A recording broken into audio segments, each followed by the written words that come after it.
One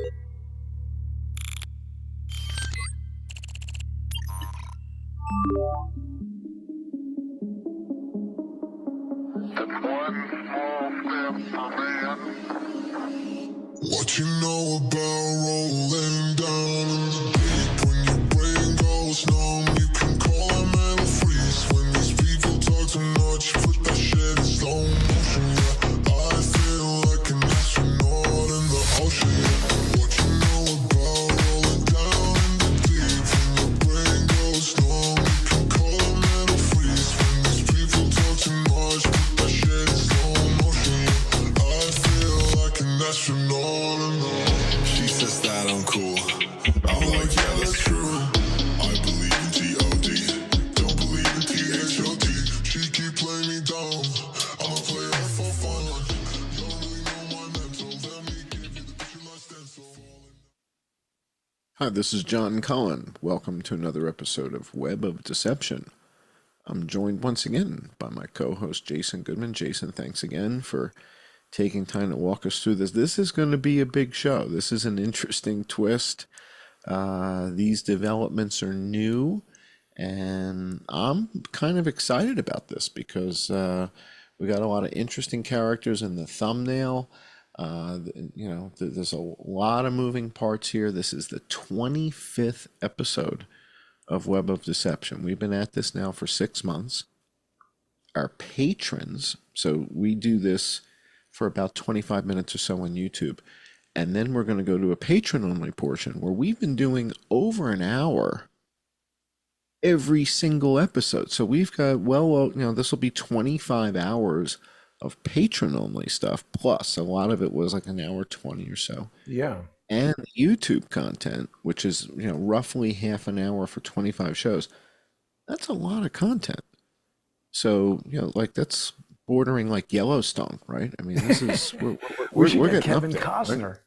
Right? We should get Kevin on the show. He's got nothing to do now, right? He's just making movies and nobody's going to the movies, man. Yeah. We've got to do a show about, because that's your world. Oh, I know. I speak to all my friends from LA, and they're like, "You left at the exactly right time." And people can see there's a lot less movies out.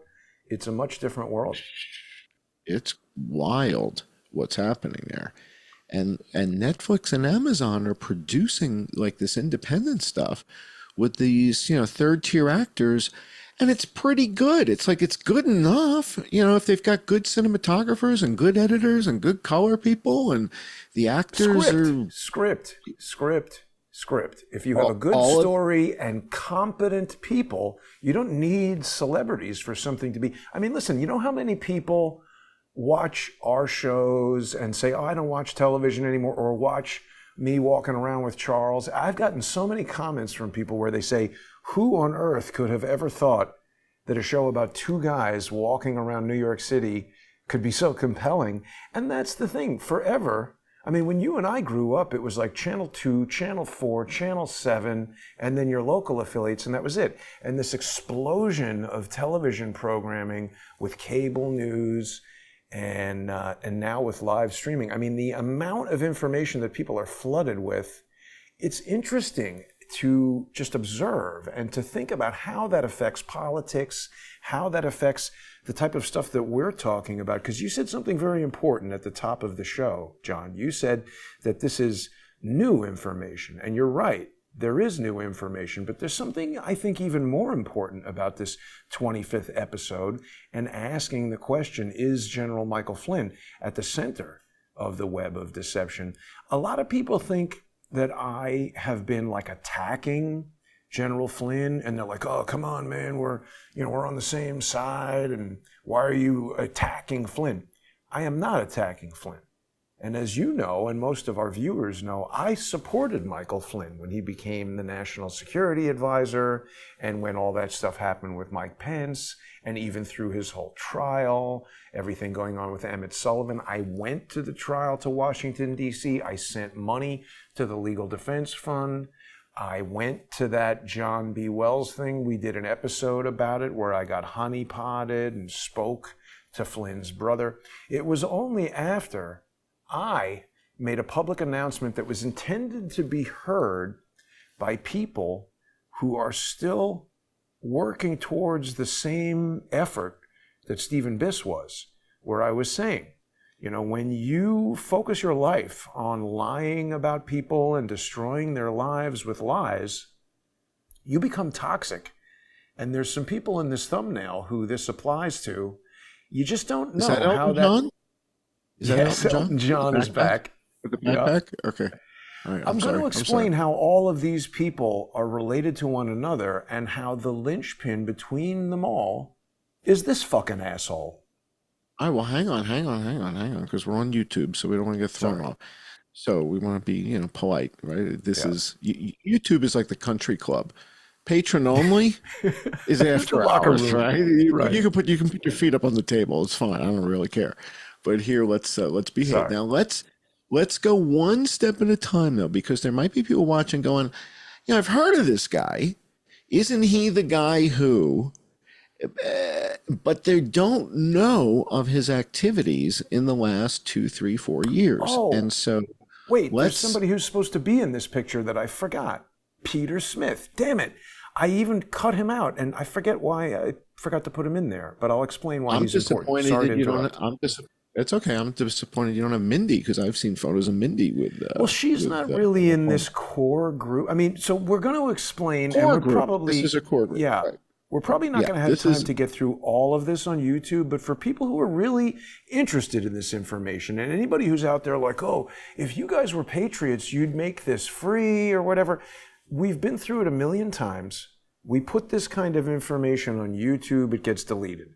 We put information out for free, and then you and I have no ability to buy food, and within about 2 or 3 months we have to stop doing this and go get a job at Home Depot or the Apple Store or something. And so for people who enjoy this information and really want to go in depth and understand what each of these miscreants did and continue to do that makes them part of this web. This is a network, and it all seems to emanate out from General Flynn. For people who are truly interested in learning about that, they're going to also want us to continue this show, and they're going to become sponsors on subscribestar.com/IamJohnCullen, patreon.com/IamJohnCullen, odyssey.com/@crowdsourcethetruth, crowdsourcethetruth.substack.com, and Subscribestar and Patreon/crowdsourcethetruth. People like it that I'm using the word linchpin. Terrence Howard is going to come after me for using the word linchpin. He's interesting. All right, so I want to point something out to people, though. The support that we get from the patrons. So we have patrons that support us, you know, $5 a month, $10 a month. Some, you know, step up a bit more because they can. But we don't sell stuff here. You don't sell stuff, I don't sell stuff. So you don't have any supplements. I don't have any, you know, emergency food in the bucket, right? We don't sell it. We don't sell anything. So that's it. So the only stuff that we don't have any sponsors. We don't sell any pillows. We don't sell any slippers. We don't sell any bed sheets. We got nothing. So if you want to go to the Teespring store and buy my crazy shirts and hats, I make that as a goof. I mean, that's just a goof. It just complicates things. But wait, just people like you the hats. You are raising an important point. You're raising a very important point, John, because, you know, first of all, the reason we don't do that is because that becomes a separate business where you're in the T-shirt selling business or the coffee selling business or the vitamin selling business, and that's inventory and product and, you know, all kinds of stuff. So we're not doing that. But the other thing that's really important, and it will pertain to what we're going to talk about tonight, is that I want people to understand that we are advertising a subscription video service, and this is how we earn money. Thinking viewers will ask themselves, how do people who appear every day on YouTube or other channels, how are they funding this if they're specifically saying, oh, I'm a patriot and I'm doing this because I don't need money? Are they super rich? I mean, even Elon Musk is all over trying to get people to sign up for things on Twitter, to pay for advertising, to get the premium service, because he's running a business and he knows that if a business doesn't make money, it goes out of business. But enough of that. I want to talk about these people in the thumbnail. Let me know when you're ready to hear about it. Well, let's start with the big guy on the thumbnail and just give us just a basic history lesson. Take us back to before Trump was nominated. What role was he in? Where was he? What was he doing? Was he in uniform? Doing what? Then what happened?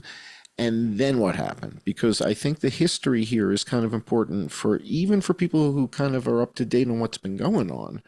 Let's make sure we're all talking about the same guy here, because this is a key guy in all the Obama Trump developments, and Yeah. that baton zone was a key period of time. So can you walk us through that part and then bring us up to date with him, and then we'll go through the other people in the thumbnail. I think it's important for people to understand that I am not a General Mike Flynn expert. I am not purporting to be a General Michael Flynn expert. I didn't start Crowdsource the Truth or even you and I starting Web of Deception. It wasn't like, ooh, let's do a show about Mike Flynn. And in fact, things that he's done since we started this show have focused my attention on him much more than it ever was before. Like I said, I supported this guy and took him at face value. So some of the answers to those questions that you've just asked, they remain unanswered. But it's important to understand that Flynn and people who don't like Wikipedia, part of the reason I want to look at this is that I do believe it is curated by FBI, DHS, GEC, I think it's a good place to start as a base. Yeah. It's like checking Encyclopedia Britannica. It's the baseline. You start with a baseline, and then you look at this. I would go Okay. further than that. It's like if you know it's lying to you, and we're starting to get a sense of the types of things that it lies about. Like, in other words, there's no Wikipedia page for John Cullen, is there? There's no of course not. Wikipedia page for Jason Goodman, is there? I didn't create one. I'm sure I could figure it out if I dedicated myself to it, but I didn't do that. I find certain things have Wikipedia pages, and it's very curious. Now, obviously, Michael Flynn is an international figure. He was in the former president's cabinet, so it's not surprising for him to have a Wikipedia page, but it does give us a lot of general information about him. His father was in the army during World War I, and rather Charles's father, his grandfather. We need to look into some of this background because we're learning a lot of things about the history of World War I and World War II that are Well, let me not... ask you a question. If he's a public speaker, all right, so if he's a member of that agency, that agency where everybody goes to yeah. work Yeah, as yeah. a public speaker, I think it's part of It's like Carlisle Group. a booking agency or something. Yeah, and it's part of Carlisle. And everybody who's at Carlisle is part of this. And, it's all the former Treasury secretaries, all the former secretaries of state speak for this company, and they book you, and it's, 40,000 is a thing. I don't So think he's part of having- that. He seems like he's on this. No? This is What is it? Catholic Speakers Organization. I don't know if it's exclusive, but you're right. Request Adam Sharp personal is also video. on one of these Yeah. speaker things. Well, Right? the idea is he's probably, if he does books and stuff, he's got a PR agency. I Right. had a PR agency. When you had your 3D thing, did you have a PR agency or no? They called me and wanted to do that, but I just sort of was like, I don't need that. Maybe I would have. I still had be in I had a business if little had that. business. I had a little business on the side when I was living in New York, and I spent a couple $1,000 to hire a PR agency to try and publicize the thing and try and, get some buzz about it. So if you hired a PR agency because you're doing a book, having them writing a Wikipedia page would be part of the deliverables. Like if you're going to spend $10,000, Well, right? but for him, it's probably because he was in the government, right? And these speaker but who's booking gonna write it? agencies. Yeah, But you good get point. right down to it. Who the hell's going to sit down and write and then post this Wikipedia page? Somebody got paid to do that. Like he didn't do that. His wife Yes. didn't do it. His daughter didn't do it. I would doubt. So, like you said, right? Somebody did this, and you don't have one, and I don't have one, but Adam Sharp has one, and David Martin has one. No, Adam Sharp doesn't have one. That was Adam Sharp's book him to speak at your event thing. But Oh, it okay, I'm does go sorry. into some interesting details. It's basically saying a local girl, there's something going on with a car accident, this whole complicated Oh. thing in 1972 at the parking brake, and Flynn and his friend rushed to save two toddlers in the path. I mean, it sounds almost like a comic married- book hero. Look at this. He married the daughter of a prominent Portuguese family.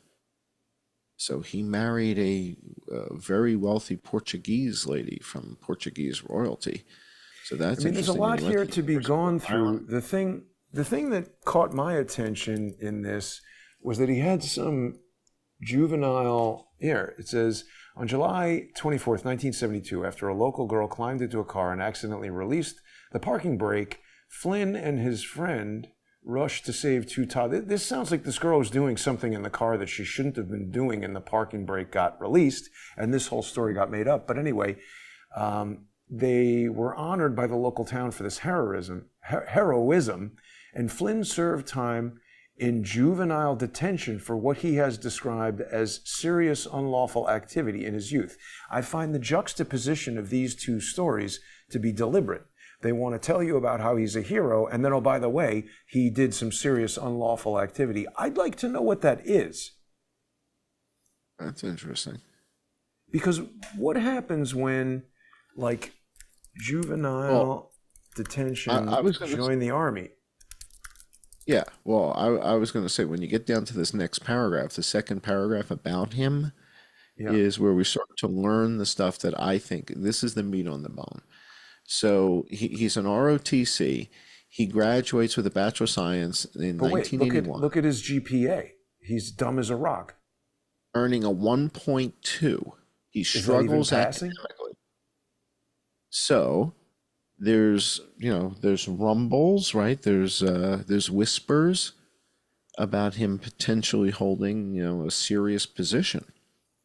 And a guy with a 1.2 GPA, he's dumb as hell.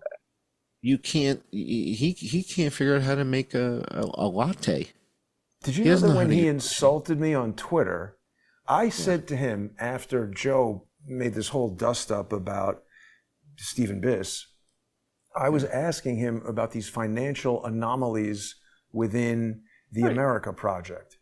And first of all, that's a public charity, so they should be prepared to answer for any anomalies or any questions that members of the public might have. And just for people who are unclear on what it is that I've been challenging Flynn about on this, the America Project is a 501c3 public charity run by Joseph Flynn.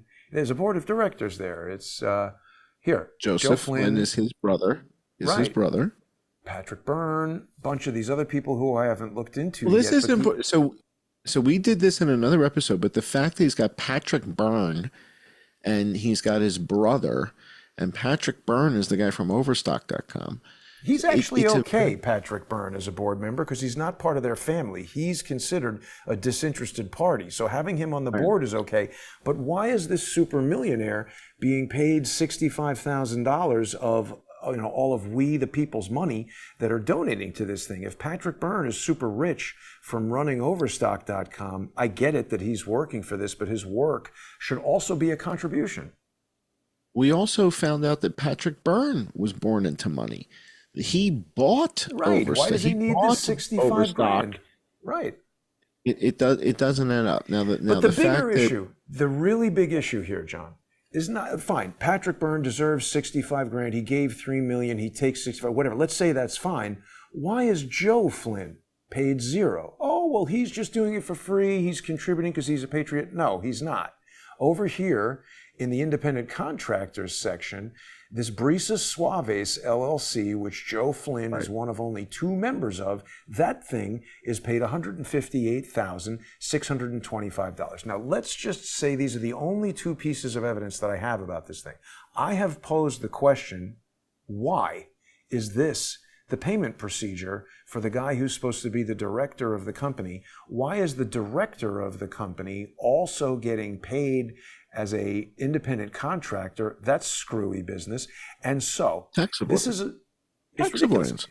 Exactly. Well, here's what jumps out That's at me. That's our presumption. We don't know. But I asked if you said to me, based on this evidence, what does it appear you're seeing here? So to me, it looks like Joe Flynn said, if you put $150,000, $200,000. No, I can tell you why they did it like this, most likely.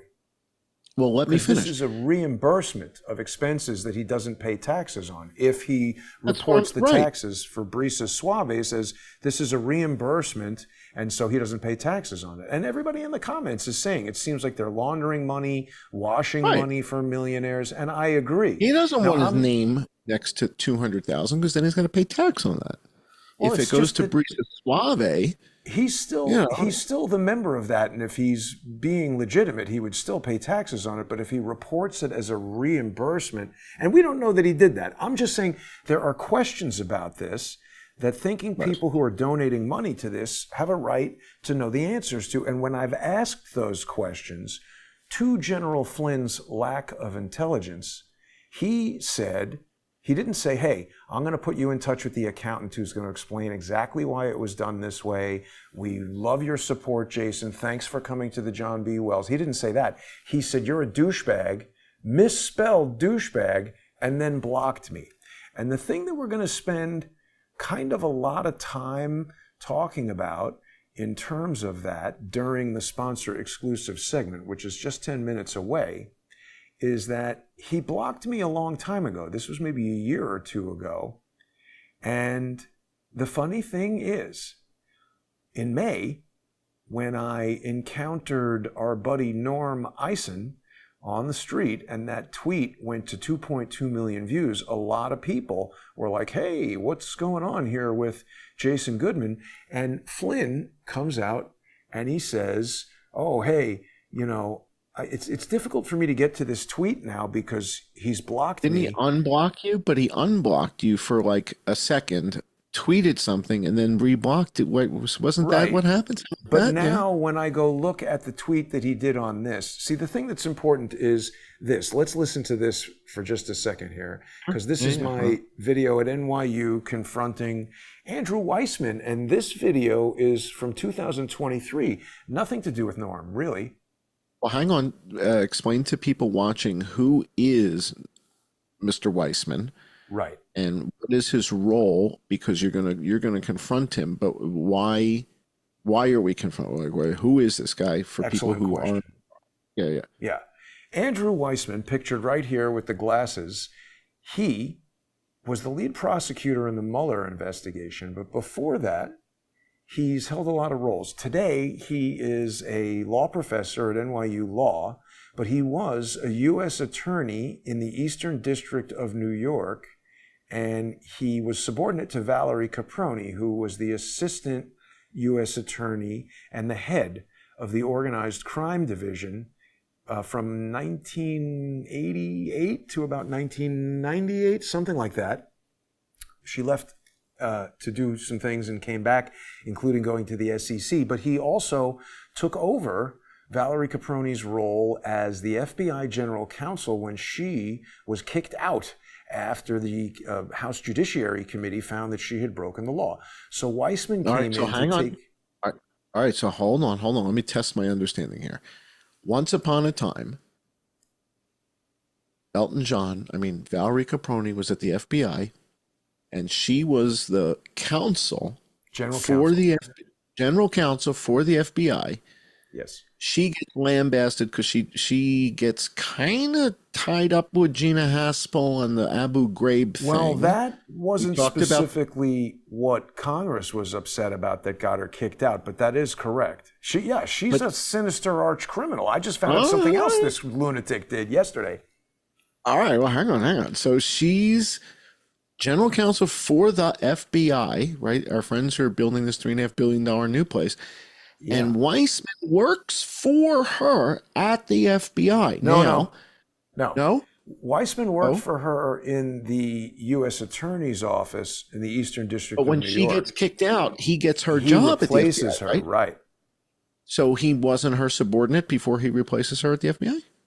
Wasn't at the FBI before he replaced her at the FBI. They pulled him, I think, from the U.S. Attorney's office. So he's still working for the Department of Justice. I mean, it's a logical pool to choose from. Lawyers within the Department of Justice and U.S. attorneys, of course, are like the highest level lawyers. It's not like just some lawyer working for the Department of Justice. This is like the elite. Does he have a web page? Does he have a wiki page? Does he have a wiki page that tells us where he went to school and who his mommy is? And who did he marry?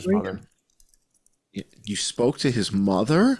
Yeah. How the hell did you speak to his mother? I was trying to call him, and this old lady answered the phone, and she was like, pretty loopy. And then I called back, and this Hispanic angry woman answered the phone and obviously didn't want to tell me Andrew's phone number, but I haven't been able to get him on the phone.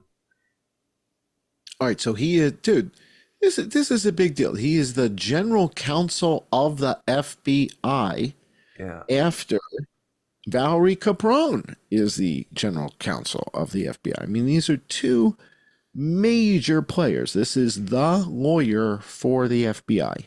Yeah, he's done a lot of other crazy stuff. And the aspect of their career that I've just started to scratch the surface of is that this is the crew that is sort of, famously credited with bringing down the Cosa Nostra. And, that was their big thing. And also Rudy Giuliani was in the Southern District of New York, while these guys were in the Eastern District of New York. And remember all of that stuff about Costello being selected by Michael Cohen, because Costello knows Rudy Giuliani. Now, the other thing is he was one of the lead prosecutors in the Enron scandal, and Sidney Powell was part of the Department of Justice at this point, and he went to work for Jenner and Block. He was a lawyer over there, and now he's at NYU Law School as a professor, where they probably pay him a ridiculous amount of money to talk to, to basically lie to a bunch of NYU students for maybe 2 days a week. Then he writes a bunch of bullshit books that everybody buys, and I'm sure he makes a ton of dough. I think it also says that he's kind of the guy that got Paul Manafort prosecuted. Absolutely. Oh yeah, this is the Get Trump team, and they've been at it from the beginning. And the reason why I'm kicking myself for forgetting Peter Smith from this graphic is that he's incredibly important to this, because, look, all this time I've been thinking about Peter Smith, I've been thinking about, George Webb, I've been thinking about, all this different stuff. But the thing is, Peter Smith, Flynn has been at the center of this Peter Smith story from the very first moment it appeared, because they've been saying that Peter Smith was it was always very vague. They're like, they imply. Look, there it is. GOP operatives sought Clinton emails from hackers, implied a connection to Flynn. Now, and then when you finally showed us that list, I almost fell out of my chair. It looked like something a 7-year-old would have put together. Right. I was stunned when you showed it to us. Right. It was so silly. It was like, really? That's the hot potato here? I was kind of showed it to us. I found a screen capture from an email. I actually, this was after Charles left. I need to talk to Charles about this. I found a screen capture of a portion of an email from Peter Smith that I believe is to Charles, that says, hey, this guy John Tate put together this report. He's a British intelligence guy. You have to see it, or something like that. So it's Peter Smith, I got a quick question, saying that Matt Tate wrote the report, but he wrote a quick question for you. We've got to go to the patron only portion. I got a quick question, then we got to go over to patron only. But Andrew Weissman, is he the guy who's prosecuting Peter Navarro and Steve Bannon and these guys? Or who's behind that? Well, that's a new generation of guys. He's not in the U.S. Attorney's Office anymore. He's not prosecuting anybody. He's just lying to NYU students and collecting rent on these various properties he owns around Manhattan. But, something very interesting came up in the Felix Sater civil trial, which was that Sater, among all of his ridiculous schemes, some of them involved him getting payment in the form of receiving apartments in some of these real estate developments. So it's interesting when you look into some of these assholes who prosecuted some of these guys, they own kind of a large amount of New York real estate. And I wonder how they acquired it. I don't know. I'm not able to prove anything about that. Certainly lawyers and judges earn a lot of money, and they might have just bought these apartments, but I don't know. All right, very interesting. Well, Felix Sater said to you, I think verbatim, no, DIA. Exactly. And Michael But Flynn. wait, let's flesh that out for people who don't know what you're talking about. Because Right. after that little encounter, which we forgot to play, let's play it. This encounter, because we're going to talk about this in the second part. And for people who haven't seen this, I want people to see it. So this is at NYU. So set this up. This is at NYU. Yes. He's on stage. This is Andrew Weissman, former general counsel for the FBI, now professor at NYU. Haha. Right. And he's given a seminar, and you are an NYU alumni.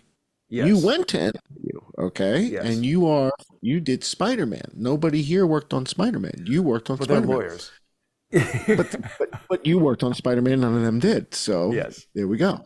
All right. So that's the setup. Anything But else there's we one need more to thing. going Yes. into this? Okay. Yeah. Yes. Yeah. Because this is also, in addition, he's really more of a media personality than he is an NYU professor. And that should be a consideration at NYU, like how much of his time is really focused on this. Because what this was sort of, I don't know if it was just to NYU alumni or what, but this was semi-open to the public in that they sent me an invitation, and this was a recording of his podcast, which is called Get Trump or something, or Prosecuting Trump or something like that. So he's on stage with this also criminal idiot, Mary McCord, and the dean of NYU Law School.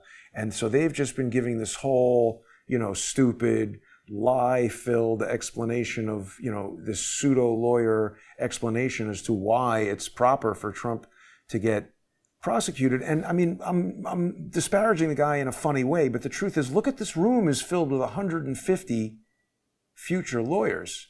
And basically, they're all being trained by Andrew Weissman to not properly understand facts and law. So this is the future of lawyers. Let's listen to what is being said. Is it going? Okay, it's your time to ask us questions. And let me just remind you to get the microphones going. Yes? First, I want to thank the panel for allowing us all to sit in on this very interesting podcast conversation. I have a question for Professor Weissman. Democrats in Congress, specifically John Conyers, admonished your predecessor at the FBI. John Conyers said she broke the law with the national security letters, violating the Fourth Amendment.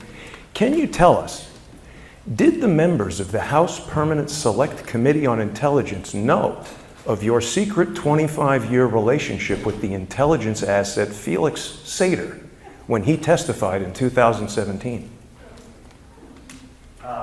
So I don't know Felix Sater. Really? You signed an agreement with him in 1998 and another one in 2017. What did he it was released say? in What did he say? 2019 by He The Intercept. said- Why are you lying to these NYU? He said he doesn't know pause. Felix Sater, and then he repeats roll that back. he doesn't. All right. So roll back.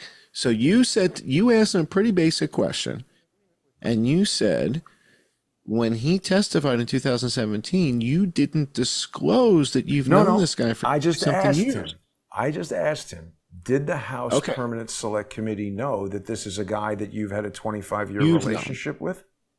Okay, gotcha. Okay, fair enough, right? That's a decent question. And you have in your hip pocket evidence of this that he doesn't know that you have. So Well, this is why. No. That's not quite right.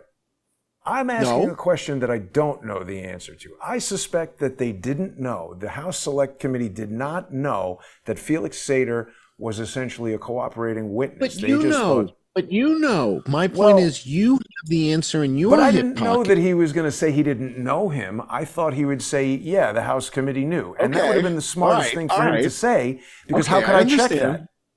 All right, but I want our audience right here to understand. You have a document Yeah. that is signed by Two Felix Sater separate and Andrew. documents. Okay, two separate documents that are signed by Felix Sater and Andrew Weissman. So when he now says, I don't know who he is, you have shown us in previous episodes documents from 1998? I mean, it went back, and right? 2017. And he mentions the guy 11 times in his book. Let me play the rest of it, because if people haven't heard this, they'll be quite interested. But with the national security letters violating the Fourth Amendment, can you tell us, did the members of the House Permanent Select Committee on Intelligence know of your secret 25-year relationship with the intelligence asset Felix Sater when he testified in 2017? So I don't know Felix Sater. Really? You signed an agreement with him in 1998 and another one in 2017. It was released in 2019 by The Intercept. Why are you lying to these NYU students, Professor Weissman? Okay, well, I don't know. You personally recommended to Robert Mueller. You said in your book that you personally, you said he lied. He said he doesn't know Felix Sater. Read the book that this man wrote. He said that he told Robert Mueller to bring in Felix Sater. Felix Sater is the Russian developer of Trump Tower Moscow. I think you planted an intelligence asset to testify against the rightly elected 45th president of the United States. You, sir, are a fraud.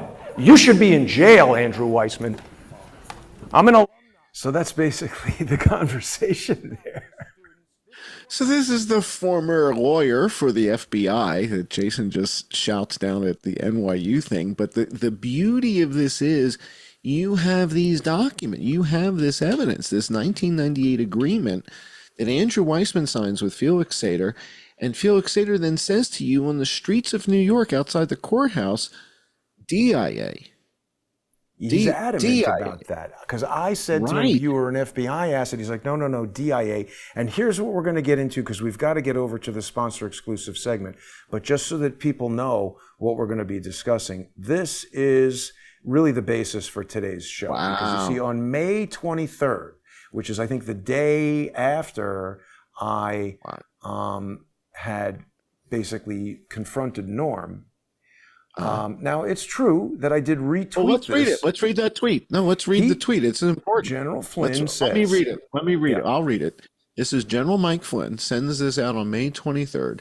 This X post below is epic. For what it's worth, I had blocked Jason Goodman at Crowdsource the Truth for a long time for my own reasons. But I am for exposing the truth. This issue is vital, as is his street confrontation with Norm Eisen, among the architects of the Takeover Flynn movie. Okay. So he's promoting the movie. And so, see, I want to explain this tweet to people on our sponsor exclusive segment, because I think a lot of people have misunderstood it. And without knowing what has gone on between me and the general and his family and other conversations, some offline, and without understanding everything that we're talking about here on this show, I'm going to explain this tweet to people in a way that I think is going to really surprise people, open their minds to things, and help you understand what's going on. So in just a couple of minutes, people should definitely join us on subscribestar.com/IamJohnCullen, patreon.com/IamJohnCullen, odyssey.com/@crowdsourcethetruth, crowdsourcethetruth.substack.com, and subscribestar.com, and patreon.com/crowdsourcethetruth. This has been Web of Deception. We'll be back with our patrons in just 5 minutes over at Patreon and all that other stuff. I'm John Cullen. Thanks for joining.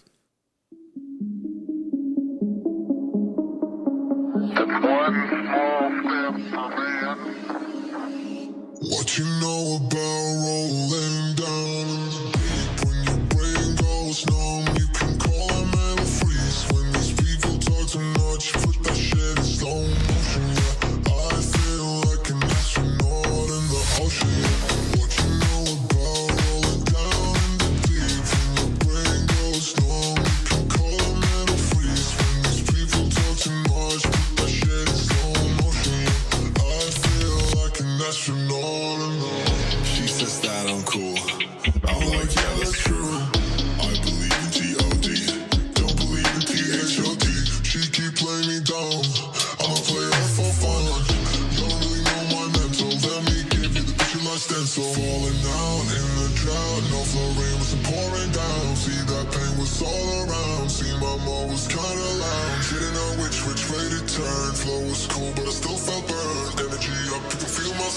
I'ma kill everything like this bird. It's one small step for man. What you know about